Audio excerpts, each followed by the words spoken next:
Bismillahir Rahmanir Rahim. Assalamu alaikum wa rahmatullahi wa barakatuh. Welcome to the 7th edition of the IIIE School of Economics Alumni Interviews series.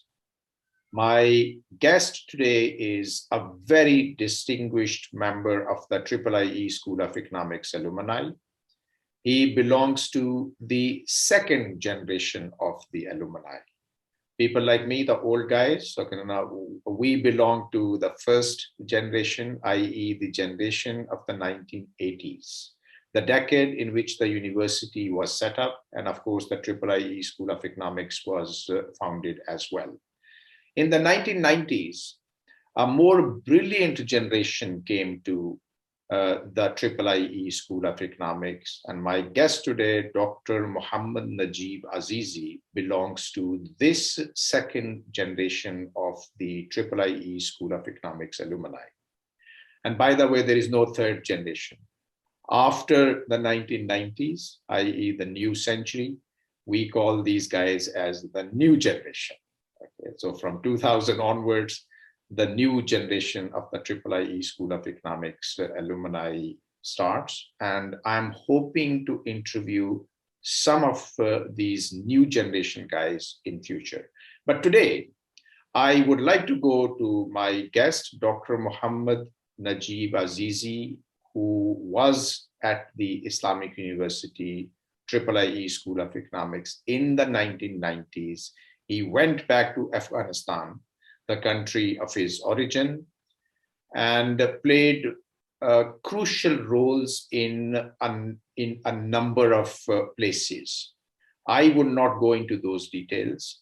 I would go to Dr. Mohammad Najeeb Azizi and ask him to kindly give us a kind of overview of what he has been doing since he left the IIIE School of Economics at the International Islamic University, Islamabad. Assalamu alaikum, brother Mohammad Najeeb Azizi. Wa alaikum assalam wa rahmatullahi wa barakatuh, Dr. Dar. Such an honor to speak through this platform to yourself and then to the larger community who have been either students or professors or have some sort of interest in the International Islamic University, Islamabad, as an academic institution. So I'm very honored for being given this opportunity to share some of my memories from those times, as well as to speak about the roles and responsibilities that I have played in the last 2 decades in Afghanistan as well as globally. Let me start with the fact that I joined Islamic University back in 1994, and I did my undergrad with a lot of enthusiasm. This was the time when my identity as a whole was a refugee, and that's it. There was no hope in Afghanistan, and unfortunately, the civil war was at its peak, where in 1994, we had the clashes between the groups that fought as freedom fighters against the Soviets, and then in 96, the freedom fighters against the Taliban movement.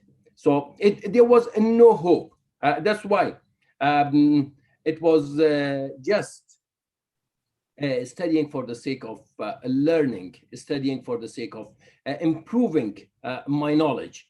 Because normally when someone is going to university, then he or she envisions a career, a future on what sort of a job he or she will be looking at.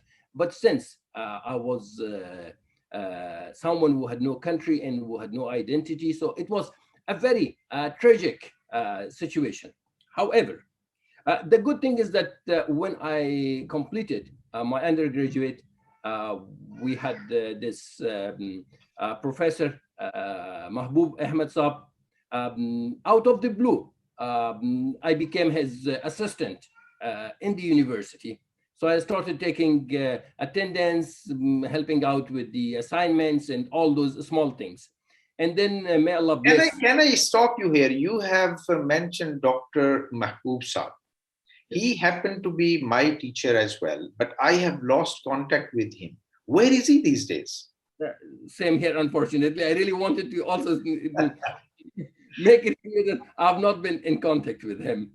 And then I had a very good professor, and then I always call him my mentor and my best friend, Arshad Mirza Sahab. May Allah bless him. He is no more amongst us. So he gave me also this opportunity to serve with him as a teaching assistant. And then we had Dr. Ramadan Maqlad, an Egyptian professor, with him also I briefly served as an assistant. So this created some sort of my interest towards becoming an academician, and to look into the opportunities and to make myself mentally ready that in life I can try to become an educator. So this is the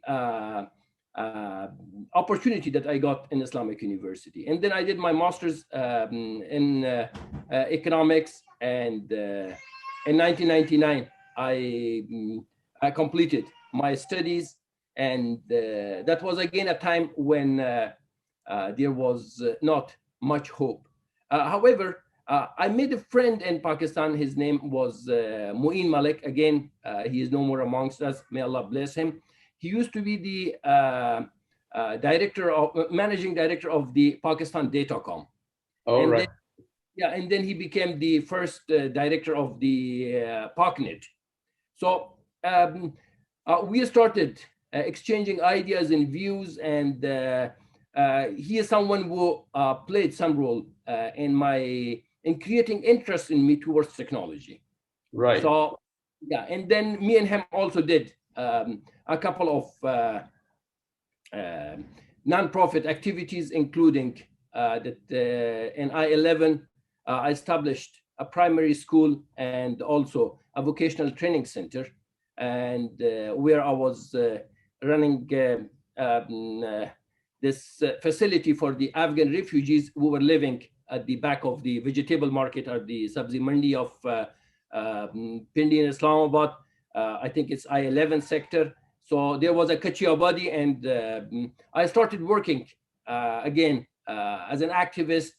And then it was the same time when there was a flood that came in Rawalpindi. So I started volunteering with Islamic Relief UK.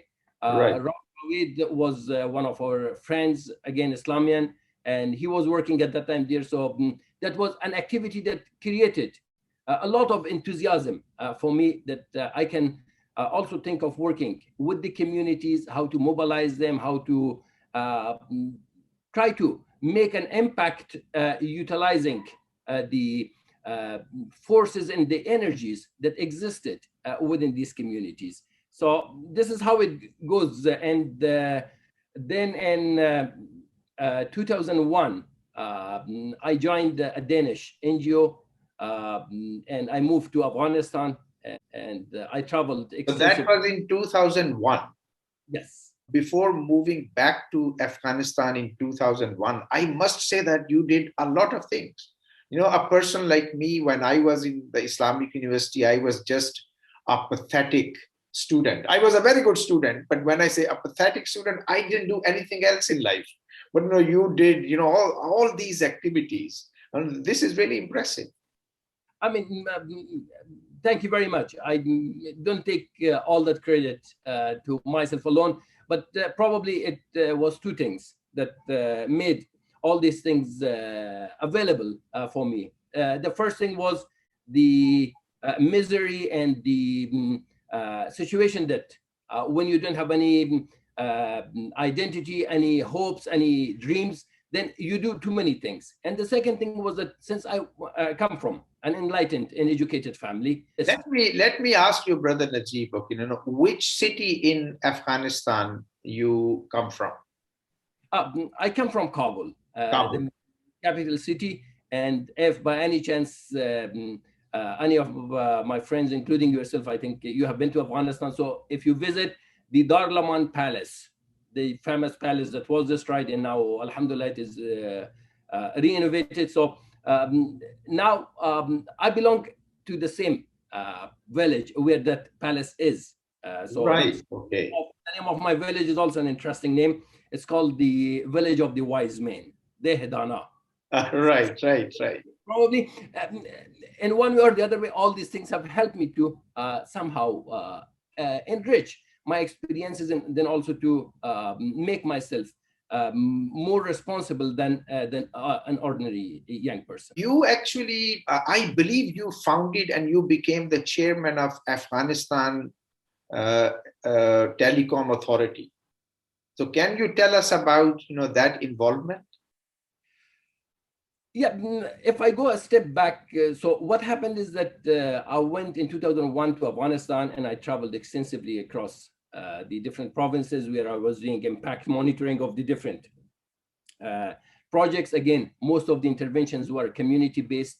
And after the fall of the Taliban government, President Ashraf Ghani, at that time, he was the advisor for Lakhdar Ibrahimi, the special rep of United Nations.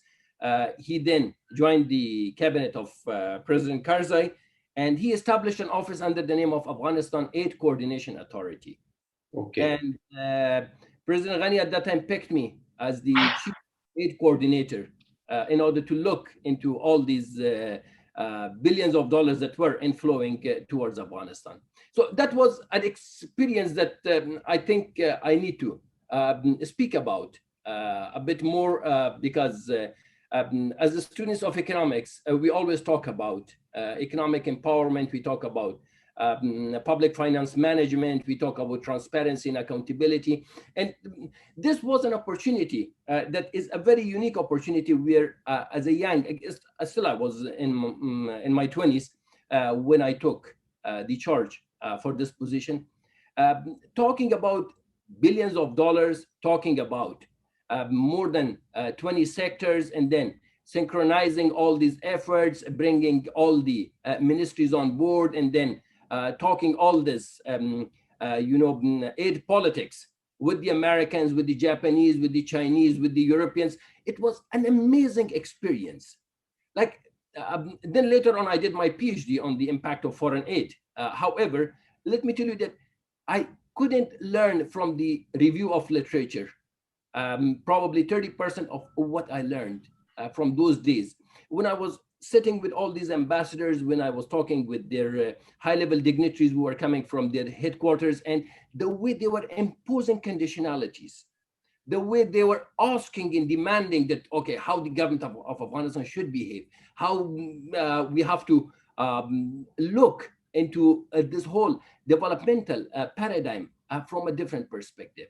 Now, so again, are you saying that your PhD was very much applied in nature, and that was based on the real observations you had around you in Afghanistan, and of course interacting with the foreign players? Very true, very true. Now, again, what I'm trying to say is that since most of the alumni that at least we are in contact, either they are academicians or semi-academicians, and not very much in the public sector management.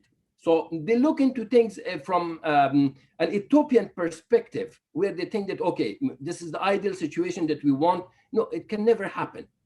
Frankly speaking, it's not easy to enter into all those negotiations when we know that in the Treasury, because I was also in charge of the budget at the Ministry of Finance. So when you see that in the Treasury, you don't have a single penny, and then at the same time, you have to find out sources, and you know that your domestic sources can merely finance your ordinary budget. So for any developmental project, you need to go to these donors, to these bilateral and multilateral agencies, and it's not an easy task. And I can assure you one thing, that since, again, most of our alumni, be Pakistani, Afghani, or any other one, most of us come from this developing nations and developing countries, we have to be very sympathetic towards those people who are running our states and who are running these governments.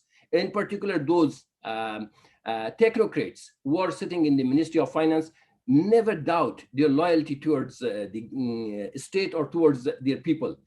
They know that, okay, between the two bads, they have to choose one. Probably they have to avoid the worst and they have to go with something more balanced. So now coming, sir, towards the question of Telecom Regulatory Authority. It was an interesting job for me. Before joining the Telecom Regulatory Authority, I was associated with a nonprofit, which was doing a lot of information management services, both to the Afghan government as well as to the civil society, to the UN agencies, and to all other developmental stakeholders in Afghanistan. Now, when I joined the Regulatory Authority, of course, it was a very politicized entity where most of the board members and the senior executives were political appointees. And then also, it was one of those entities where we had our own financial resources because based on international norms, the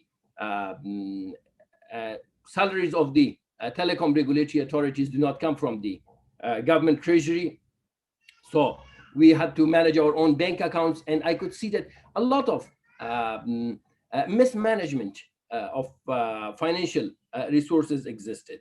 And then also constitutionally, we were supervised by the Minister of Communication and Information Technology, and then a number of other ministers were involved in mismanaging the authority. That's what I would call it. So I had to put a lot of efforts to make the institution depoliticized, number one. The second thing, to bring the financial transparency in place, and then to attract more qualified talent from the open market, in particular from the private sector. I was successful to what I call it, to steal a number of good minds there.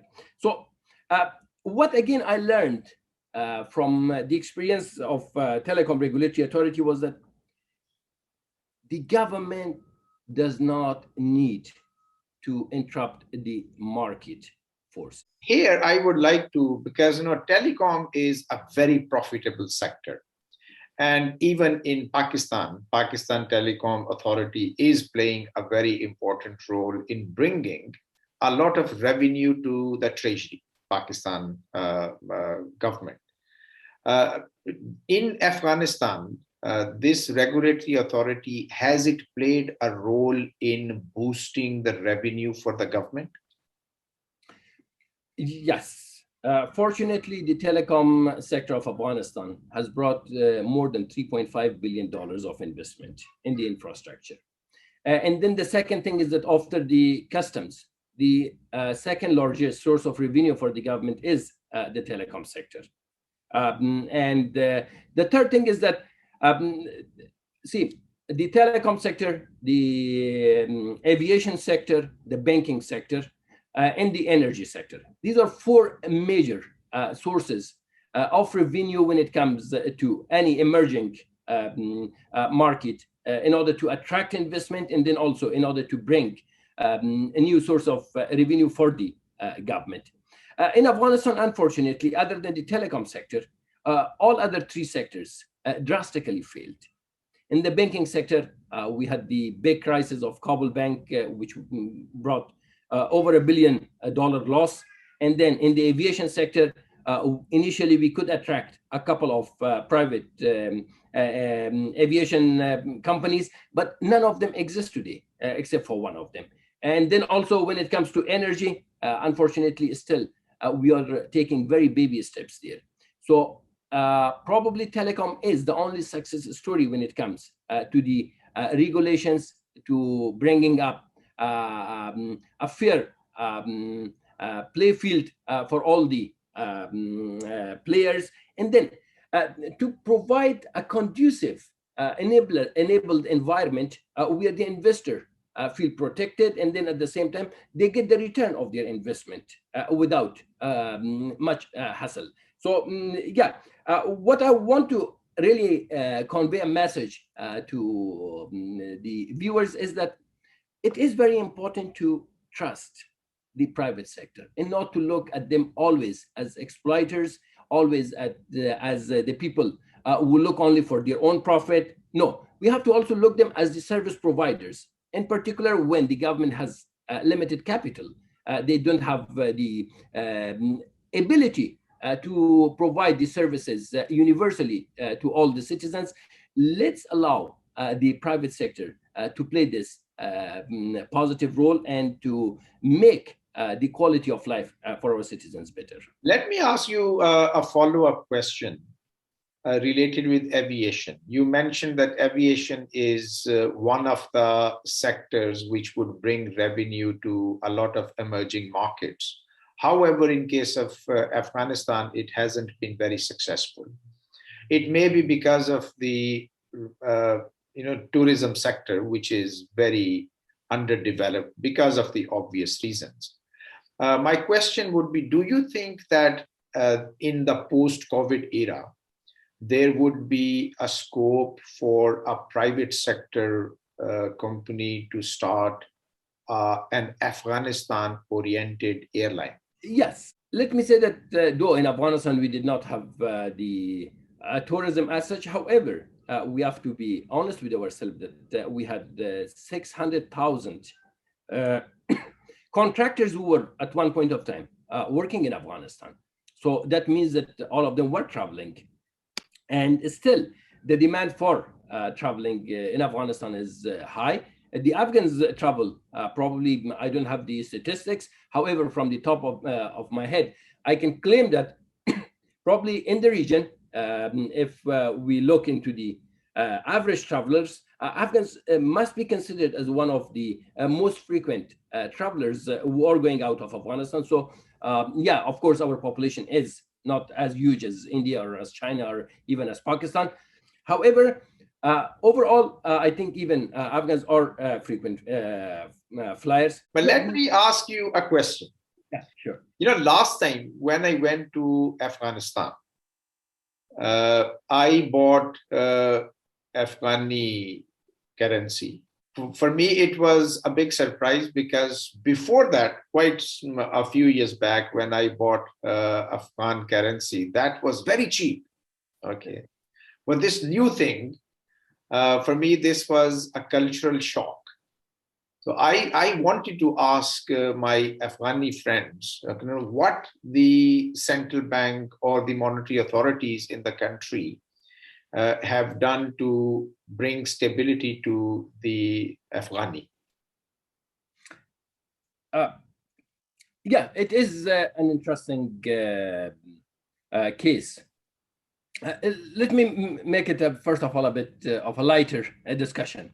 Right. That for many of my Pakistani friends, I usually tease them and I usually tell them that, come on, Najeeb Azizi is no more Najeeb Azizi of 1990, and Afghanistan is no more Afghanistan of 1990. So, yeah, after the fall of the Taliban, we have seen the institutional building overall in a very creative manner. And now it is important to note that when we were talking about $1 equivalent to 45,000 Afghanis back in the 90s, was because of a number of reasons. The printing of money was one of the issues, but then unfortunately the balance of payment at that time, and if we see also the trade that existed internationally for Afghanistan was a very different story. Today, Afghanistan is exporting not only to the neighbors like Pakistan, Iran, and China, but then also Afghanistan is exporting to Europe and to the US market. And right. Then when it comes to the currency stability, I think there are a number of phenomena that played a very crucial role in it. The first thing was that in Afghanistan, again, the credit goes to the executives who were running the policy as well as the execution of the financial management at the time. Of course, President Ashraf Ghani was there. Our colleague, Mr. Qadir Fitrat was there. Dr. Ahadi was there. And then there were a number of other junior staff who made this decision. And till date, Afghanistan is sticking to that we are not going to issue any overdraft. If there is no money in the treasury, we are not going to make any payments. So the printing of money just because the Ministry of Finance needs money, it never happened in Afghanistan. And I very much hope that we will continue with this policy. The second thing is that when it was in regards to the loans, you know that Afghanistan has got probably the least amount of loan that is to be payable to our bilateral and trilateral partners. Again, the reason is that constitutionally, we have made it compulsory that any loan that Afghanistan raises, the Parliament of Afghanistan has to approve it. Right. The process is so complicated that even our international partners try to make concessions on that one. And then the third thing is that overall, the inflow of dollar in the last 20 years has been on a smooth path. Like when we converted the Afghani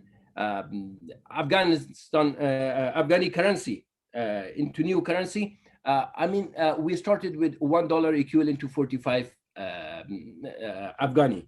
And today it is $1 equivalent to 78 Afghanis. So in the last 20 years, we can see that the fluctuation rate has been very stable, and we have not seen any drastic depreciation of Afghani as such. So I would say that both, the last thing I would say is that we have made the Central Bank of Afghanistan in real terms an independent and autonomous entity. The Minister of Finance cannot dictate the governor of the central bank on how to behave or on how to operate. Of course, the spirit of coordination is there. However, pretty much the central bank makes their own decision, and they are directly reporting to the president, and that's why we have seen least of political as well as the financial mismanagement incidents happening in Afghanistan. Let me ask you a lighter question. When is Afghanistan cricket team going to beat Pakistan's cricket team? I think in the near future, we are going to first beat Australians, because nowadays they are a better team than Pakistan, but then Pakistan needs to do some more training. No, I'm sure that there were discussions when Shahryar was, Ambassador Shahryar was leading the PCB. So I'm confident that, again, the cricket boards will be discussing for upcoming opportunities for both teams to play together. And I'm happy that we are no more that underdogs, and now we are pretty much competitive team in that regard. You know, a lot of things, you mentioned about your refugee status, your identity, those days when you were studying at the Islamic University. But there are some good things about this one as well. Afghanistan was not known for cricket. Okay. But you guys, you spent time in Pakistan and you learned the art of the game. And I am not just, it's not a lighter kind of question. This is my very firm belief that the Afghanistan cricket team is going to become a lot stronger than Pakistani team in a very short span of time. When we look at the Pakistani cricket team, these Pathans, Pashtuns, they have played a very important role in that team. And if you have an Afghanistan team, which is half or probably more than that, Pashtun, I think this is going to give very tough time to a number of very well-established teams in the world, as you mentioned, hopefully Australia as well. Right. Let me ask you a question about some of our other alumni, okay, from Afghanistan. Do you know what are they doing and what kind of positions they are holding these days? Now, luckily, we had a few cabinet members from the graduates of Islamic University in the past. And then, if I may name some of them, Mr. Qadir Fitrat used to be the governor of the Central Bank of Afghanistan.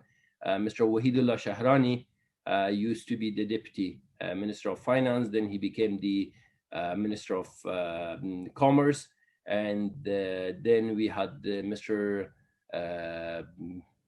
Samiullah. He was also the deputy governor of Central Bank. We had Wahid Nausher. Recently, he was the deputy governor and acting governor. He is from the new generation, by the way. And Right. then we have a number of other guys, Zia Halimi, Abdurrahim Jamil, Wahid Qadiri. I mean, I can name a good number of them, because we used to have this Yes Afghanistan, which stands for Young Economist Society of Afghanistan. So still, we are informally in contact. Yeah, there's one bright guy, Mr. Motiullah Faik.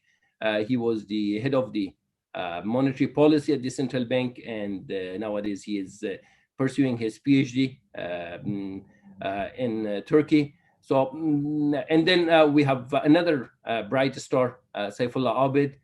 He is working at Islamic Development Bank, and he used to be the program manager for a number of countries, and now he is in the executive branch. So yes, Alhamdulillah. I have to be very honest on this one, that the quality of Islamic University was that on one hand, it was working on the promotion of knowledge. And then at the same time, it was instrumental in the development of taqwa amongst the students who were studying in that university. I usually give this example even today to my kids, that I have studied in a university where when I joined, I could use the dollar notes on the notice board, and beneath that it was written that whose money is this? I found it in certain location. So, I mean, that was the honesty and that was the trust that existed. And then also the relationship of the faculty and the student was not merely a student and teacher relationship. And if I may sum it up, that university played a major role in promotion. And let me make a brave suggestion over here. Please. You know, International Islamic University Islamabad was the first international Islamic university, which was followed by IIUM in Malaysia. Then there was International Islamic University Chittagong. And a couple of years back, just before COVID, International Islamic University of Indonesia was set up. Okay, so this is the fourth international Islamic university, although some people say the Islamic University in Uganda should be treated as an international Islamic university, but because it's not named as such, I exclude it. Okay, I would actually, given that there is a very strong alumni group of IIUI and IIUM as well in Afghanistan, it may not be a bad idea to start looking into the possibility of setting up International Islamic University of Afghanistan. And I think, okay, that would be the start of a very new academic kind of era for the post-conflict Afghanistan. And given the... I may cut you, Dr. Dodd. Yes, please. I have never seen any documents as such. However, I have heard it on occasions that the International Islamic University of Islamabad, as well as the Faisal Mosque, was initially planned for Afghanistan. But then the situation got, I mean, there were certain things that played a role and that was moved. And luckily, I have to be, I mean, it should be a news for a number of people, including yourself, that the Islamic Development Bank has approved a grant for the establishment of International Islamic University in Afghanistan. And the government of Afghanistan has also allocated a huge piece of land. So the feasibility study of the construction work is completed. So alhamdulillah, we are moving towards the right direction on that one. Excellent. No, that's where I wasn't aware of that one. So this is actually very good. I myself, I am actually in the process of, at a very initial stage, setting up International Islamic University, London. Okay. Either this will be called IIUL or IIUK, International Islamic University of United Kingdom. Right.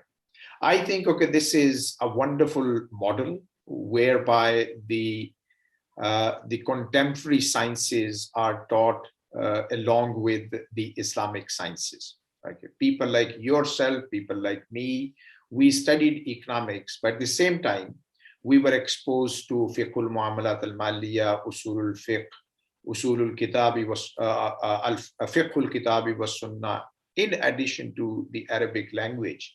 Now, I think this has enriched our personalities in a very significant way. And if we want to have more tolerant Muslim societies, we have to come up with the institutions like International Islamic University, Islamabad, Malaysia, Chittagong, Jakarta, and hopefully the International Islamic University of Afghanistan. With this one, I would like to end this very interesting episode of the IIIE School of Economics Alumni Interview Series. And my guest today was Dr. Mohammad Najeeb Azizi, who shared with us a lot of personal insight into issues which were of social nature, personal nature, and of course, which had some political relevance as well. Thank you very much for watching. I would be back with my 8th edition of the IIIE School of Economics Alumni Interview Series with another alumnus. Assalamu alaikum wa rahmatullahi wa barakatuh.